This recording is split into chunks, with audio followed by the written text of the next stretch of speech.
I work for Optimise Potential, the sports psychology consultancy that is providing support to the Blues performance scheme. This is the third video in the series designed to cover core concepts that underpin sports psychology that you can tailor to use in your own sport. This video is on control, a concept that is at the very heart of almost all sports psychology, another tool for your mindset toolbox. There are a huge number of variables that can impact your performance, both in training and competitions. But only some of these will be ones you can directly affect. It can be helpful to think about this idea using 3 concentric circles. The innermost circle covers the factors that you yourself can directly control.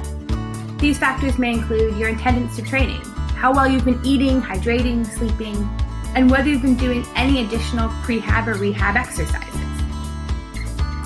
Then there are factors that you can influence without being able to directly control them. These might include being able to encourage your teammates during competitions, or increasing your communication with a coach to gain more understanding of what is needed from you. Finally, the outermost circle are those factors outside of your control, such as the pandemic or weather. Understanding what aspects of your sporting life you can control can be incredibly powerful.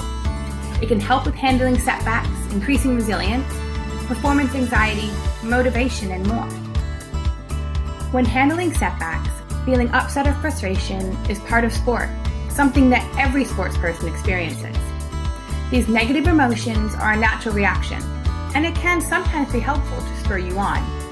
But other times, it can lead to a drop in motivation, focus, and in turn, worsen performance. The difference in how these negative feelings impact you and your performance is often linked to the idea of control. If you focus your upset on things outside your control, perhaps on refereeing decisions or weather, then it's unlikely that you can resolve your frustration and upset, which in turn can lead to greater setbacks. However, if you have a poor performance and then focus your energy on what you can control or influence, then you are likely to see improvements in your frustration and upset is likely to be replaced with emotions that ultimately better your performances. Feeling in control can also help with performance anxiety. When feeling nervous, focusing on what can be controlled or influenced can be a powerful way to combat nerves. The more in control we feel in a situation, the less nervous we tend to be.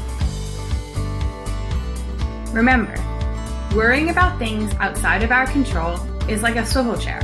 It gives us something to do, but it doesn't get us anywhere. Taking a moment to list out what is in your control and then what's in your influence at times of high worry is key.